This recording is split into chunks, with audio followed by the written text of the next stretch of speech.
자, 하나님 말씀을 봉독합니다. 사도행전 6장 1절에서 7절 말씀을 교독합니다. 그때 제자가 더 많아졌는데 헬라파 유대인들이 자기 과부들이 매일의 구제에 빠짐으로 히브리파 사람을 원망하니 열두 사도가 모든 제자를 불러 이르되 우리가 하나님의 말씀을 제쳐놓고 접대를 일삼는 것이 마땅하지 아니하니 형제들아 너희 가운데서 성령과 지혜가 충만하여 칭찬받은 사람 7을 택하라. 우리가 이 일을 그들에게 맡기고 우리는 오로지 기도하는 일과 말씀 사역에 힘쓰리라 하니 온 무리가 이 말씀을 기뻐하여 믿음과 성령이 충만한 사람 스데반과 또 빌립과 브로고로와 니가노르와 디몬과 바메나와 유대교에 입대했던 안디옥 사람 니골라를 택하여 사도들 앞에 세우니 사도들이 기로하고 그들에게 안수하니라. 다 같이 읽습니다. 하나님의 말씀이 점점 왕성하여 예루살렘에 있는 제자의 수가 더 심히 많아지고 허다한 제사장의 무리도 이 도에 복종하니라. 아멘. 네. 오늘은 어버이날, 또 특별히 5월은 가정의 달이지요. 우리 가정에 오늘 특별히 부모님 되신 분들, 또 어버이 되신 분들, 특별히 연세가 많으셔서 오늘 또 꽃을 다신 분들 더 건강하시고 행복하시기를 주님의 이름으로 축복합니다. 또 가정의 자녀들 여러분 기도보다 더 잘 되게 하시고 더 건강과 하늘의 기쁨이 자녀들에게 넘쳐나기를 주님의 이름으로 축복합니다. 가정이란 말은 한 가족이 생활하는 집을 말합니다. 그래서 가까운 혈연 관계로 구성되어진 사람들의 생활 공동체, 거기는 부모가 있고 자녀가 있게 되어집니다. 그래서 가족이라는 공동체를 이루려면 부모와 또 자녀, 어떤 조건이 있습니다. 여러분, 조건이란 말은 어떤 일을 이루게 할 때에 갖추어야 할 상태나 요소, 어떤 것을 완벽하게 이루려고 할 때 반드시 갖추어지는 요소가 있어야 됩니다. 우리는 그걸 조건이라고 말합니다. 자, 대한민국 국민으로서 군대에 입대하려면 대한민국 국적을 가져야 되고 건강한 신체를 가져야 됩니다. 또 연령도 군 입대에 맞는 조건이 되어질 때 군 입대를 할 수가 있습니다. 어떤 조건이라는 것은 굉장히 중요한 의미를 갖게 되어집니다. 어느 기업이나 회사에 내가 지원할 때 그 회사가 원하는 조건이 있을 겁니다. 이런 분야에 어떤 조건이 필요한가에 따라서 내가 지원하게 되어지고 그 회사 입사해서 회사와 더불어 이익을 창출하게 되어집니다. 이 조건이라는 것은 우리 삶 속에 있는 것이 아니라 성경에도 보면 이 조건에 관한 것들이 참 많습니다. 오늘 성경은 초대교회에서 일어난 일입니다. 이 초대교회에 사람을 세워야 될 일이 생겼어요. 오늘은 그 조건에 관한 이야기입니다. 우리가 이제 매주마다 사도행전 1장에서부터 쭉 왔습니다. 예수 그리스도를 부인했던 자들이 성령 받고 그리스도의 제자가 되어집니다. 담대하게 나가서 복음을 증거하지만 정통 유대인들과 로마 사람들은 예수 믿는 사도들을 옥에 가두게 됩니다. 그런데 하나님의 사자 천사가 나와서 옥에 가둔 제자들을 구출하지요. 그래도 또 복음을 증거하니까 이제는 산헤드린 공회, 우리나라 말하면 국회와 같은 곳을 세워놓고 법을 제정하고 이제 저들을 판결하려고 합니다. 이제는 도저히 사도들이 잡혀왔기 때문에 이 산헤드린 공회에서 자유로울 수 있는 사람이 아무도 없습니다. 그때 하나님은 한 사람을 통해 일하셨지요. 바리새인 중에 가말리라는 사람, 율법을 완성한 자를 통하여서 역대의 지금까지 디나와 갈릴리 유다와 같은 사람이 많은 사람을 선동했지만 그들이 죽음으로 말미암아 그 선동했던 따랐던 모든 사람이 죽었던 같이 저들이 말하는 예수 그리스도도 죽었다. 그러므로 곧 이 역사상에 없어질 것이라고 하는 그 논리가 산헤드린 공회에 있는 사람들의 공감이 되어져서 결국은 사도들을 풀어주게 되어지고 저들이 나가서 또 복음을 합법적으로 증거하게 되어집니다. 그러면서 성령의 역사가 나타나서 교회가 부흥되어지자 많은 사람들이 예루살렘 교회로 몰려듭니다. 그런데 교회 내에 여러 가지 문제가 막 발생했어요. 어떤 문제가 발생했느냐? 거기에는 두 부류의 사람이 있었습니다. 하나는 헬라파 유대인들입니다. 이 사람들은 태어나기는 예루살렘에 태어났습니다. 그런데 무슨 연고 때문에 저 먼 곳이나 다른 나라가 살다가 다시 예루살렘으로 오게 되어져서 지금 성전에 와서 교회 일원이 되어진 헬라파 유대인들입니다. 일명 디아스포라와 같은 사람들이지요. 또 한 부류는 히브리파 사람입니다. 이 사람들은 원래 태생이 예루살렘입니다. 거기서 자랐습니다. 거기서 일을 합니다. 그리고 이 예루살렘 교회에 함께 교회 공동체 일원이 됐습니다. 그런데 그 교회 내에 가난한 사람들 돕는 일이 생겼는데 헬라파 사람들이 원망이 쏟아져 나오는 겁니다. 이유는 왜 우리에게는 이런 구제와 도움 주는 게 불평등하게 오느냐? 너희들이 원래부터 살고 있던 이 예루살렘 사람들, 쉽게 말해 히브리파 사람들에게는 많은 것을 주는데 왜 디아스포라와 같이 우리에게 먼 곳에 갔다가 다시 돌아온 우리에게 이렇게 푸대접을 하느냐? 이 구제하는 일 때문에 교회에 분쟁이 막 생기기 시작했습니다. 이때 장면이 사도행전 6장 1절은 기록하지요.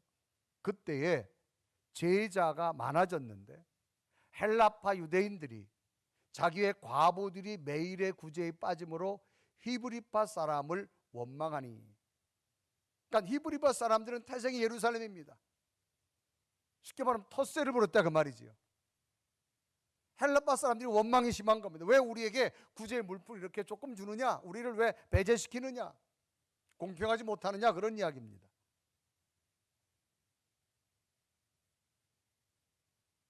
이것을 본 사도들이 이래서는 안 되겠다.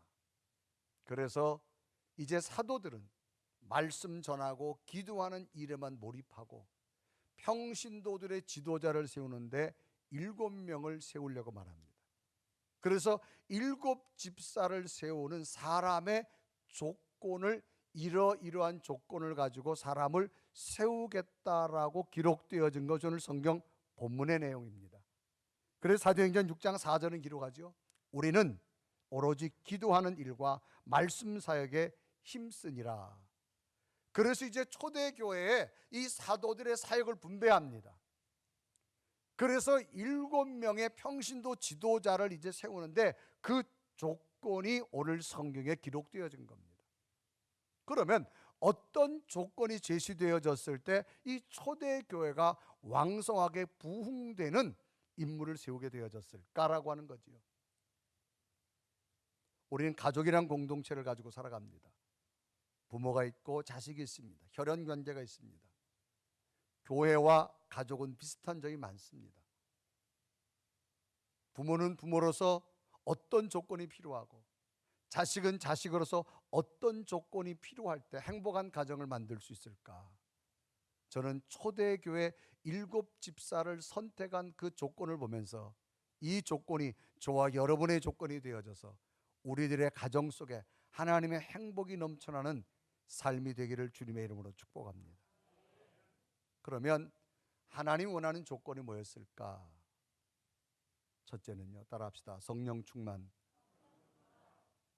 가장 기본이 뭐냐? 성령 충만입니다. 성령이 뭐냐? 말 그대로 하나님의 영입니다. 충만은 뭐예요? 가득 채워지는 거예요.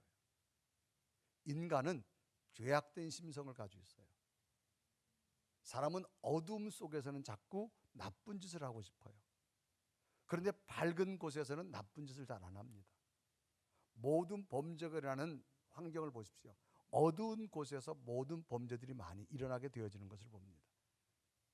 사람의 심성이 그렇게 되어 있어요. 그런데 하나님의 영, 하나님의 성령이 우리 속에 들어오고 나면 어둠이 떠나가고 밝음이 시작합니다. 그래서 예수님은 세상의 빛이라 그렇게 소개하죠.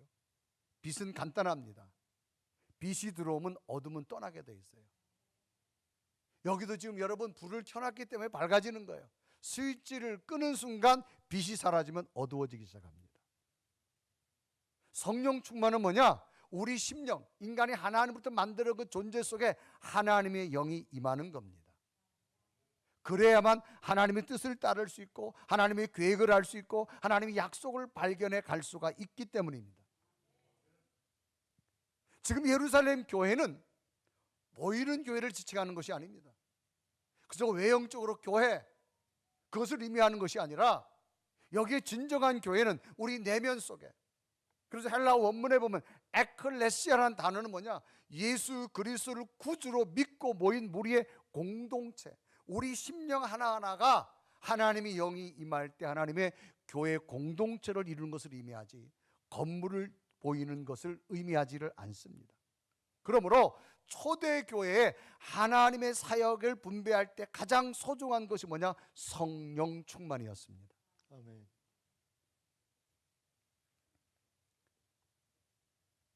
이 교회에서 행하는 것 첫 번째가 뭐냐? 예배입니다. 구약시대는 율법의 준수에는 안식일 날 사람들이 모여서 제사를 드리고 하나님을 만나는 의식을 가졌습니다. 그런데 예수 그리스도가 이 땅에 오시고 난 다음에 부활하시고 하늘로 올라가신 다음에 우리는 주일날 예배를 드리기 시작합니다.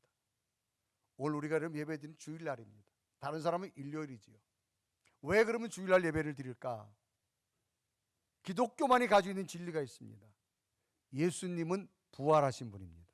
아멘. 이 땅에 수많은 교주와 종교 창시자가 많았어도 모든 공통적은 그들은 한 시대 속의 죽음으로 끝났다는 겁니다. 그런데 예수님은 부활하셨습니다. 아멘. 그 부활이 안식 후 첫날이에요. 그러니까 구약 시대만은 안식일이 토요일입니다. 안식 후 첫날은 오늘날 일요일, 주일이 되는 겁니다. 부활은 뭐예요? 살아난 날입니다. 그러니까 이 거룩한 주일날 예배를 드리는 본질의 의미는 살아나는 날입니다. 아멘. 한 주간 동안 지치고 힘들고 억울하고 눈물과 좌절의 삶을 살았다 할지라도 거룩한 주일날 하나님 성질이 예배하면서 이 교회 속에서 우리 심령이 살아나야 돼요. 아멘. 눈물이 닦아져야 돼요. 아멘. 아팠던 육체가 고쳐지는 역사가, 살아나는 은혜가 거룩한 주일 예배에 일어나게 될 줄로 믿습니다. 아멘. 우리 심령이 하나님의 성전이 되어져서 이 심령 속에 거룩한 주일날 예배 드릴 때 우리 심령 속에 하나님은 살아나는 역사가 나타납니다. 아멘. 육체의 치유가 살아나고 성령의 위로가 나타나고 마음의 걱정과 근심이 다 떠나가고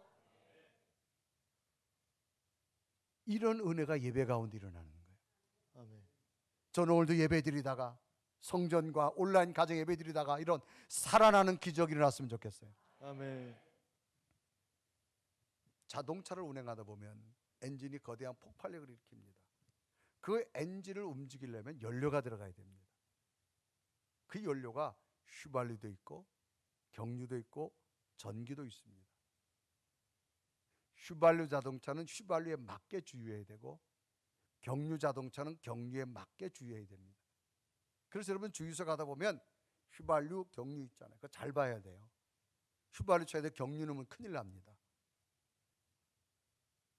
자기에 맞는 연료를 공급해야 됩니다.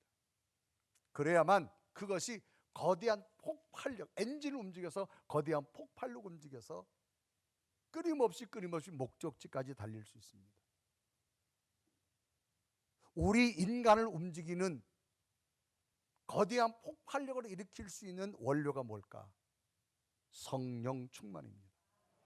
다른 거 없어요. 내 속에 하나님이 들어오면 인간은 인간이 경험할 수 없는 새로운 초자연적인 에너지가 공급되기 시작합니다. 그것이 하나님이 내게 주시는 능력입니다. 아멘. 그래서 예수님의 제자들도 인간적으로 주님을 따랐어요. 그러나 예수님이 십자가 못 박혀 돌아가시자 다 실망하고 돌아갔습니다. 그런데 예수님이 하늘로 올라가시자 마가다락방 모여서 성령 하나님의 영이 그 속에 들어오는 순간 죽음이 두렵지 않고 환경이 두렵지 않고 순교하면서까지 복음을 전하는 전도자가 되어진 이유는 그들 속에 그들이 경험할 수 없는 새로운 에너지가 공급되어졌기 때문입니다. 아멘. 그들을 움직여서 능력이 뭐예요? 성령이었어요. 그래서 사도행전 2장 4절에 이라고 하죠. 그들이 성령의 충만함을 받고 성령이 말하게 하심을 따라 다른 언어들로 말하기 시작하니라. 그러니까 이런 사도들을 움직인 능력이 다른 거 아니었어요. 성령이었어요. 아멘. 초대 교회를 움직이를 하나님의 일꾼들을 세워야 되는데 그 첫 번째 조건이 뭐냐? 성령 충만입니다. 그래서 사도행전 6장 3절에 기록하지요. 형제들아, 너희 가운데서 성령과 지혜가 충만하여 그랬습니다. 첫 번째 기준이 성령 충만입니다. 충만은 가득한 걸 말해요. 가득 채워주는 걸 말해요. 그러니까 하나님의 영이 내 속에 가득 채워지는 그런 사람을 또 하나님 일하신다는 겁니다. 아멘. 왜 우리가 성령을 받아야 될까? 저는 이렇게 비유합니다. 우리의 마음을 그릇이라고 비유합니다. 여기 컵 같은 그릇이 있습니다. 그릇이 중요하지 않습니다. 안에 물질이 담겨야 됩니다. 여기 물이 있습니다. 성경은 물을 은혜에다 상징합니다. 목마른 자들아 다 내게로 오라. 내가 너를 쉬게 하리라. 그러니까 인생의 목마름, 인생의 갈증이 예수 그리스도의 은혜가 내 속에 들어가면 놀라운 힘이 나타납니다. 자, 여기에 컵, 우리 마음의 그릇에 은혜의 생수를 담았어요. 처음엔 가득 담았는데 어떻게 잘못하다가 누가 툭 쳐서 물이 쏟아질 때 있어요.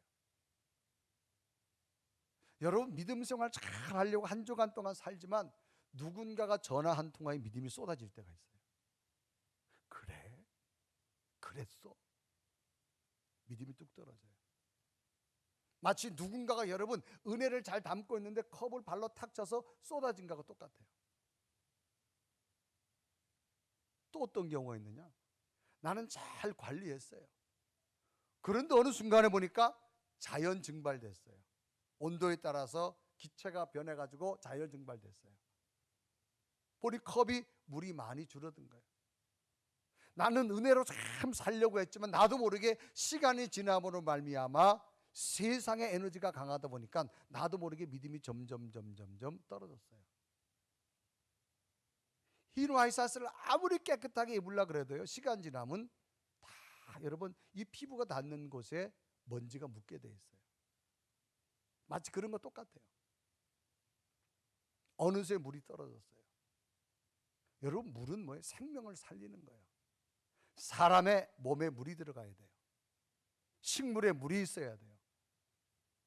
세상의 모든 도시는 물을 통해서 도시가 건설되어집니다.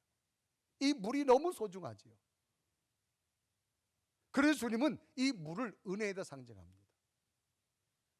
이 거룩한 주일은 내 심령에 없어진 이 컵과 같은 마음의 그릇에 다시금 물을 채우는 날입니다. 아멘. 다시금 가득 채우길 주님은 원하십니다. 아멘. 채우는 방법은 간단합니다. 뚜껑을 닫고 있으면 안 됩니다. 오늘 목사님 설교 잘하나 못하나 봐야지. 그러면 은혜가 안 됩니다. 그냥 열으세요. 아멘. 그냥 열으세요. 아멘. 어떻게 열어야 돼요? 좋은 말 할 때 열으세요. 아멘. 그냥 열고 있으면 물은 쏟아지게 돼 있어요. 이 물을 가지고 가정에 화초도 키우고요. 이 물 가지고 아이들의 밥도 해주고요. 목마름도 해결하고요. 가정이 살아날 줄 믿습니다. 아멘. 자녀들이 잘 될 줄 믿습니다. 아멘. 생업이 잘 되는 거예요. 아멘. 중요한 건 뭐냐? 성령 충만. 아멘. 은혜 충만해야 될 줄로 믿습니다. 아멘. 그래서 첫 번째가 성령 충만이에요. 그리고 나서 두 번째가 뭐냐? 지혜 충만입니다. 아멘. 그래서 사도행전 6장 3절 기록됐죠. 형제들아 너희 가운데서 성령과 지혜가 충만하여. 자, 지혜가 뭘까? 사물의 이치를 빨리 깨닫고 정확히 처리하는 능력입니다. 이것은 어떤 학식이나 상식보다 위에 있는 걸 말합니다. 이렇게 한번 설명할게요.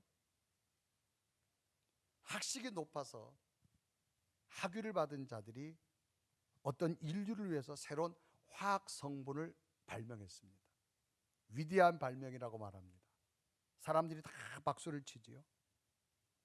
그런데 이 위대한 석학들이 발견해내온 화학 물질을 가지고 전쟁의 무기가 되어진다. 사람을 죽이는 무기에 만드는 원료로 공급된다. 결국 그 결과는 사람을 많이 죽이는 학살용이 되어집니다. 불행하게 되어집니다. 그런데 이 연구한 화학 물질을 가지고 인간을 해하는 바이러스를 퇴치할 수 있는 약을 개발한다. 이건 인간의 행복을 가져다 주는 겁니다. 지혜는 뭐냐? 분별하는 겁니다. 학식과 지식 위에 있는 선과 악을 구분할 수 있는. 그러니까 아무리 학식과 지식이 있어도 그것을 선에 사용할 거냐 악에 사용할 거냐에 따라 달라집니다. 아무리 인간이 교육을 많이 받는다 할지라도 인간은 교육으로서 선과 악을 구분하지 못합니다. 세상은 학문 수준이 너무너무 높아졌어요. 그런데 교육은 발달됐지만 지식은 발달됐지만 악한 세상은 훨씬 더 많아졌습니다. 왜 그럴까요? 하나님의 지혜가 없기 때문입니다. 이런 지혜가 충만해야 된다는 거예요. 아멘. 여러분 사람들이 싸우는 거 보세요. 왜 싸워요? 똑똑해서 싸우는 거예요. 말하는 거 보세요. 대단합니다. 말이 안 될 것 같은데도 말이 되게 만들어요. 특히 정치하는 사람 보세요. 저도 가끔 뉴스를 보면서 저 상황에 어떤 반전이 나올까 기가 막히게 나옵니다. 부부가 왜 싸워요? 서로 똑똑해서 싸워요. 서로 안 똑똑하면 안 싸워요, 여러분. 그런데 지혜는 뭐냐? 이걸 어떻게 아름답게 만들어가느냐가 지혜입니다. 아멘. 과연 싸움의 끝이 뭐겠느냐를 판단할 수 있는 능력이 지혜입니다. 인간이 살아가는 삶 속에는 다 분쟁이 있을 수 있어요. 이거를 어떻게 선한 열매를 만들어가느냐가 지혜입니다. 가족이라는 곳에 뭐가 필요할까요? 하나님의 지혜가 필요합니다. 아멘. 부모로서의 지혜가 필요하고 자녀로서의 지혜가 필요합니다. 아멘. 그래서 지혜로운 가정은요 행복합니다. 지혜로운 한 사람이요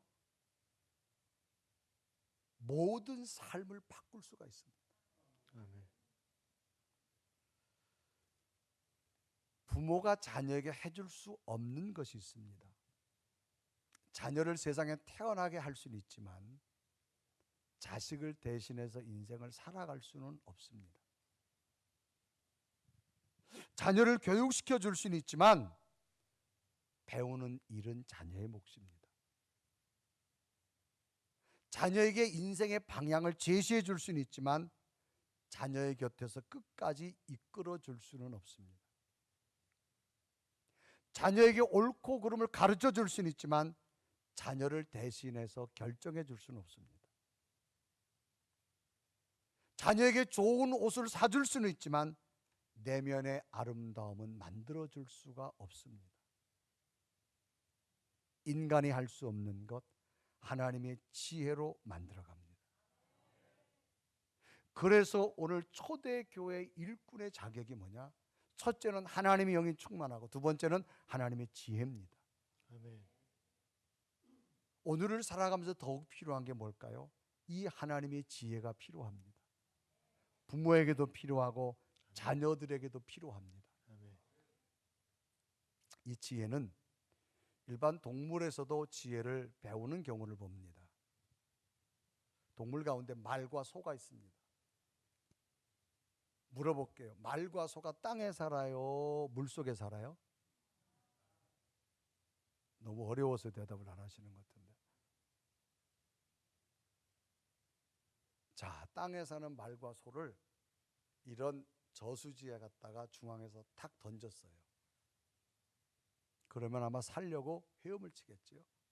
말도 헤엄치고 소도 헤엄쳐요. 과연 말이 먼저 땅으로 나올까? 소가 먼저 나올까? 유심히 관찰했어요. 그런데요, 말이 먼저 나왔어요.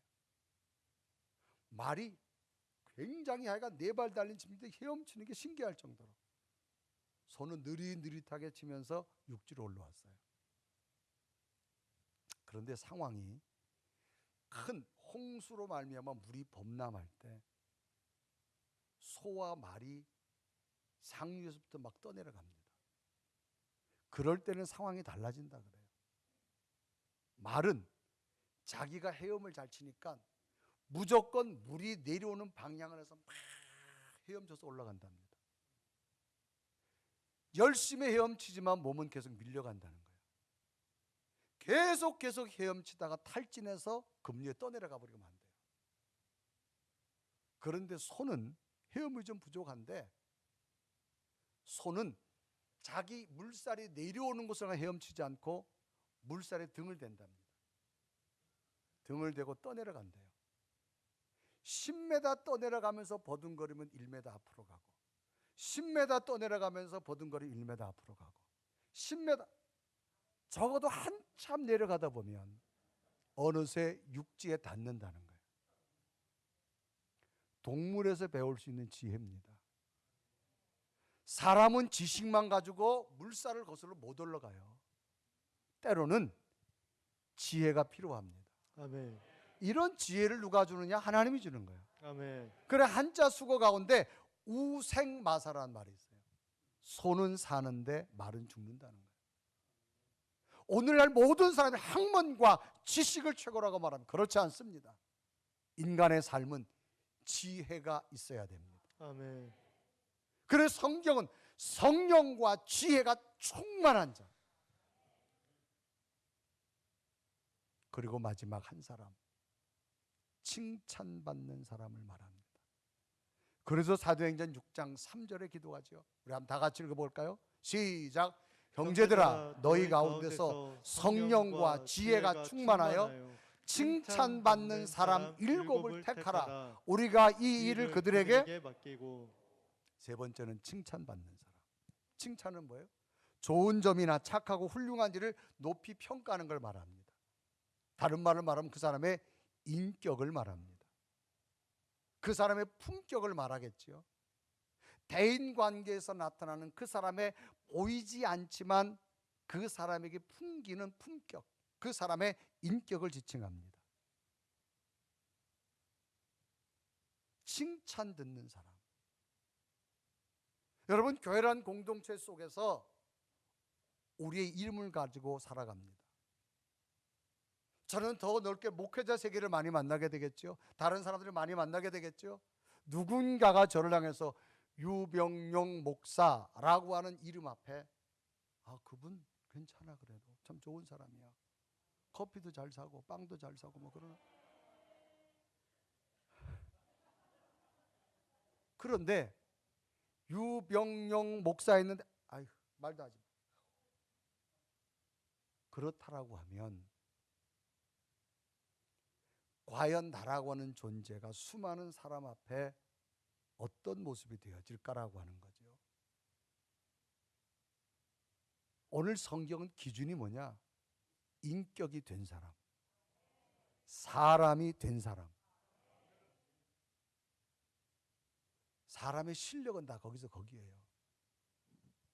제가 목회하면서 끝까지 붙드는 게 있어요. 인격입니다. 저는 믿음이 좀 부족해도요, 그 사람의 인격이 있으면 직분 세웁니다. 여러분, 우리 믿음 할렐루야 아멘 하고 웃기지 마요.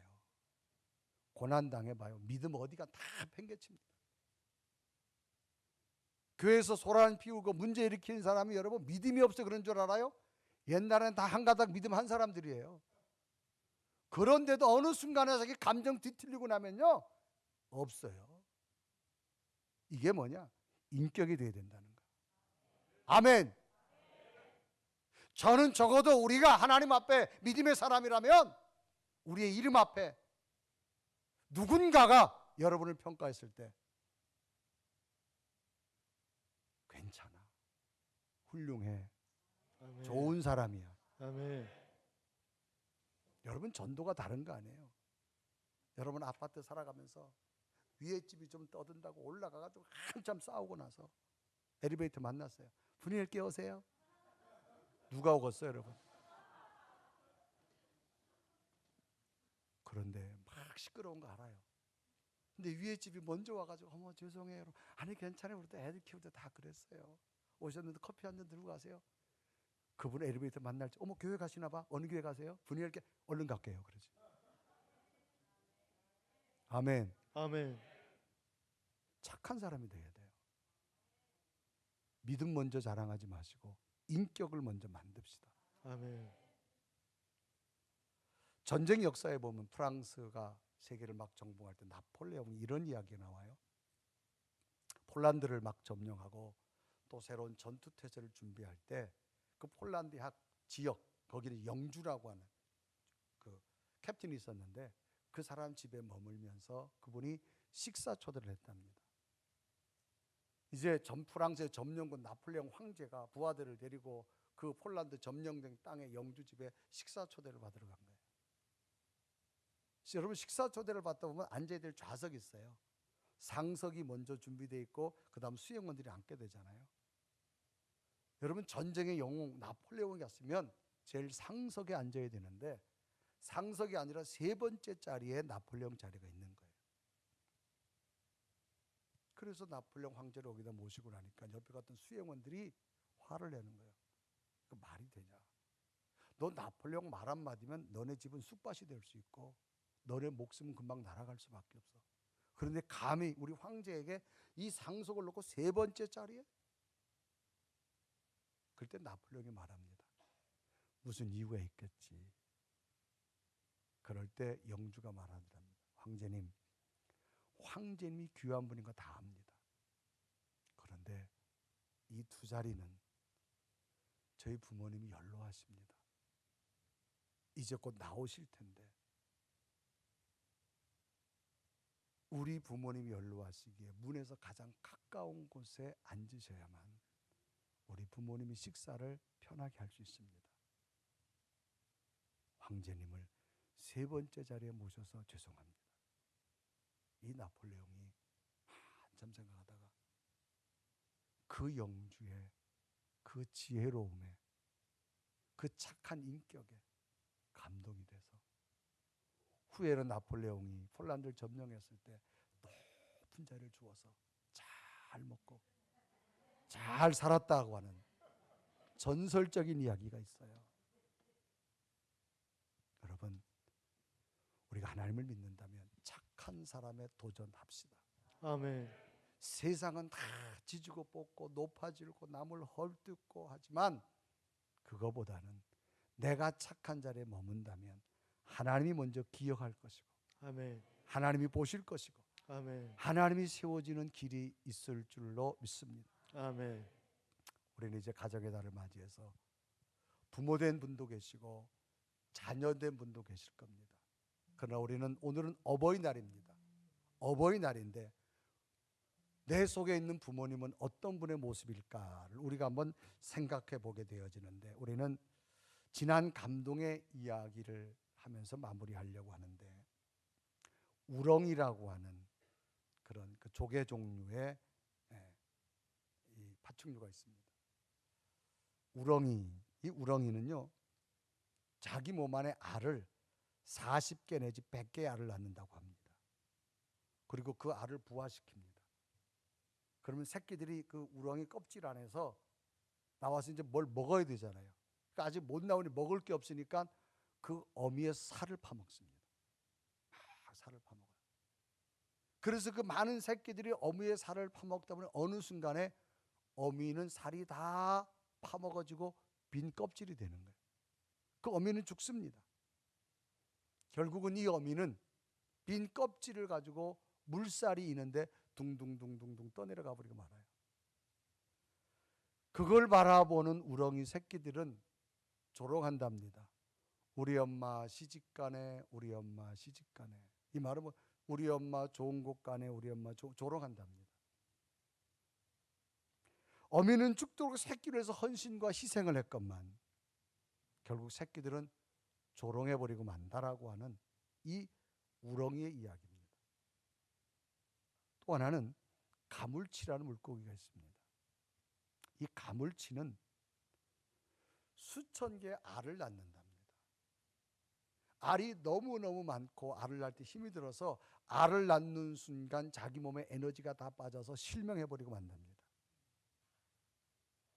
실명하고 나니까 어미는 먹이를 찾을 수가 없대요. 그래서 먹이를 찾지 못해서 시름시름 막 죽어가기 시작한답니다. 이제 그럴 때면 자기 몸에는 에너지가 다 떨어질 시기가 되면 아래에 있던 새끼들이 부화된답니다. 그러면 그 새끼들은 전부 어미 입속으로 들어간답니다. 한 마리 한 마리 계속 들어간답니다. 그러다 보면 이 가물치 어미는 기력이 다 쇠해서 눈이 안 보이다가 시력이 이제 떨어 죽을 직전에 새끼들이 자기 몸속에 들어와서 에너지가 생기는 거예요.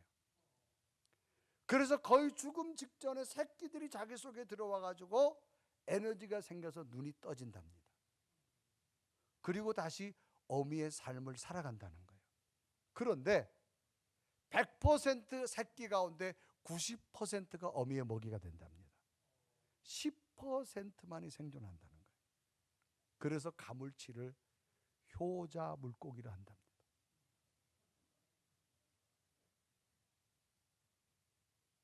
우리의 부모님이 계시기 오늘 여기에 있습니다. 나는 우렁이 같은 존재인가? 가물치 같은 존재인가? 부모님이 왜 내게 이거밖에 못 해줬냐고 조롱하는 자식인가? 아니면 나는 부모를 위해서 무엇을 했는가를 돌아보는 자녀가 될 것인가라고 하는 겁니다. 우리가 존재한 것 자체가 부모님의 은혜입니다. 아멘. 그 은혜를 다시 한번 기억하는 자녀들의 삶이 되어졌으면 좋겠습니다. 아멘. 내가 그렇게 살아야 우리 자녀도 그렇게 삽니다. 아멘. 내가 그렇게 살지 않냐고 우리 아들 딸들이 그렇게 살기를 바라는 것 잘못된 거겠지요. 오늘 성경은 세 가지 기준을 말합니다. 첫째는 성령 충만하는 거예요. 두 번째는 지혜를 가지라는 겁니다. 세 번째는 칭찬 듣는 사람이 된다면 하나님이 초대교회에 쓰신 것처럼 오늘 이 시대에 여러분도 쓰실 줄로 믿습니다. 아멘. 그래서 이 칭찬 듣는 사람을 세우고 나니까 초대교회가 어떤 일들이 일어났다고 성경은 기록하느냐? 사도행전 6장 7절을 다 같이 읽습니다. 시작. 하나님의 말씀이 점점 왕성하여 예루살렘에 있는 제자의 수가 더 심히 많아지고 허다한 제사장의 무리도 이도에 복종하니라. 아멘. 아멘. 성령이 충만한 자. 여러분 대한민국이요 건립되면서 첫 국회가 기도하며 시작했어요. 그런데 우리나라가 많이 변질됐잖아요. 저는 다시 회복됐으면 좋겠어요. 아멘. 다시 회복됐으면 좋겠어요. 아멘. 교회가 다시 일어나고 기도가 다시 일어나고 아멘. 성령 충만함과 하나님의 지혜로 칭찬 듣는 사람이 됐으면 좋겠어요. 아멘. 저는 앞으로 많은 지역에 일꾼들이 이제 만들어지잖아요. 성령 충만하고 하나님의 지혜로 칭찬 듣는 사람들이 뽑혀졌으면 좋겠어요. 아멘. 왜? 하나님이 돕기 때문에 그래요. 여러분 자녀들도 지식도 중요하지만 성령이 충만하고 하나님의 지혜로 충만하고 모든 사람 앞에 칭찬 듣는 자녀들 되어져서 여러분 아들과 딸들이 먼 훗날 이런 고백이 일어났으면 좋겠어요. 엄마 아빠 감사해요. 오늘 내가 이렇게 된 것은 엄마 아빠의 훌륭한 믿음이고 기도였고 엄마 아빠의 그 헌신이 오늘 나를 이렇게 세웠네요. 참으로 감사해요. 이런 고백이 여러분 가정과 자녀들 속에 넘쳐나기를 주님의 이름으로 축복합니다. 아멘. 우리 한번 나도 정말로 훌륭한 부모가 되기 원하지만 하나님 우리의 아들 딸들은 정말로 축복받고 사랑받는 그런 자녀들이 됐으면 좋겠습니다. 우리 한번 간절히 고백하며 찬양합니다.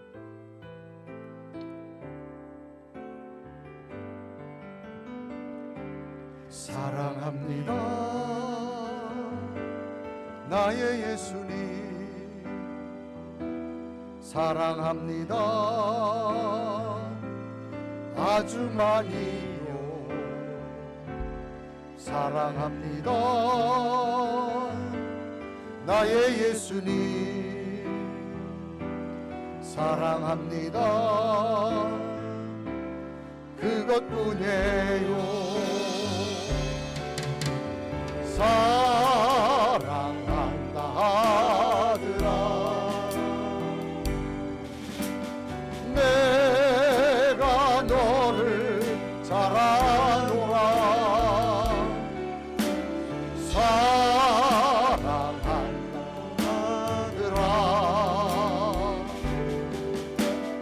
내게 축복 더하노라. 우리 함다 같이 두 눈을 감으시고 우리를 낳아주신 부모님을 다시 한번 기억하며 하나님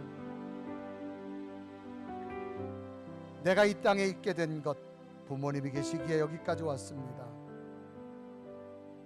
하나님 부모님의 은혜를 기억하는 내 모습이 되게 하여 주옵소서. 조롱하는 자가 아니라 은혜 앞에 감사하는 자녀가 되기를 원합니다. 그래서 우리의 자녀들도 내 모습을 본받고 우리 아들 딸들이 하나님이 사랑하고 하나님이 세우고 하나님께서 친히 인도하는 놀랍고도 위대한 자녀들의 반열에 설 수 있도록 인도하기를 원합니다. 자녀에게 지식은 줄 수 있고 학문은 줄 수 있다 할지라도 지혜는 하나님이 주셔야 됩니다. 하나님 우리와 우리 자녀들에게 성령 충만함을 주시고 하나님의 지혜를 주시고 착한 자의 모습이 되어져서 하나님 앞에 어느 곳 어떤 환경에서도 존귀하고 쓰임받는 우리의 삶의 믿음이 될 수 있도록 주여 인도하여 주옵시고 우리의 자녀들이 세계 열방 앞에 지혜롭게 세워지기 원합니다. 인격자로 세워지기 원합니다. 하나님 인도하여 주시옵소서.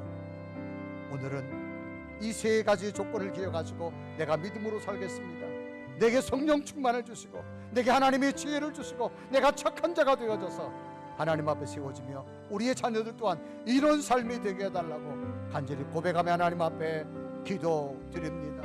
살아계신 하나님 이 시간도 하나님 앞에 간절히 기도합니다. 나는 여자갑니다. 부족합니다. 하나님 도우시어 하나님 약속하여 주옵소서. 하나님 기억하여 주옵소서. 하나님 앞에 온전히 세워주옵소서. 당신의 하나님 영으로 하나님을 경험하고 하나님의 하나님의 지혜로 채워주시고 성령의 충만한 역사를 하나님 언제나 수 착한 자가 있도록 주님자가 시간을 주옵소서. 하나님 앞에 칭찬하는 자 되어주길 원합니다. 선한 자가 되어주길 원합니다. 하나님 자가 주옵소서. 하나님 앞에 성령과 충만한 자 되는 것이고 칭찬받고 지혜 있는 자 될 수 있도록 주님의 역사가 주시옵소서. 이 시간 간절히 구하고 선호합니다. 하나님 성령의 충만한 역사를 보여주시고 인도하여 주옵소서. 하나님 앞에 기도드리고 기도대로 모든 역사들을 바라볼 수 있도록 주님 붙잡아 주시옵소서. 오늘도 모든 주님이 나와 동행하여 주시옵소서. 우리 다 같이 두 손을 가슴에 댑니다. 살아계신 하나님 우리 마음 깊은 곳에 계시는 부모님 이 땅에 계시지 않는다 할지라도 그분 때문에 내가 존재했고 그분의 사랑으로 여기까지 왔고 그분의 눈물로 여기까지 왔음을 고백합니다. 아멘. 부모님 감사합니다. 아멘. 이제 나 또한 부모가 되어졌습니다. 우리의 자녀들이 이런 마음 가지고 살아갈 수 있도록 성령께서 도와 주옵소서. 아멘. 우리의 자녀들이 성령 충만한 자녀 되기를 원하며 아멘. 학문과 지식을 뛰어넘는 하나님의 지혜로 충만하기를 원하며 아멘. 어느 환경 어느 곳에서도 인격이 훌륭한 아들 딸들로 존귀하게 세워지게 하여 주셔서 우리의 가정에 하나님의 큰 기쁨이 더욱 만들어지게 하옵소서. 아멘. 예수 그리스도 이름으로 간절히 기도드리옵나이다. 아멘.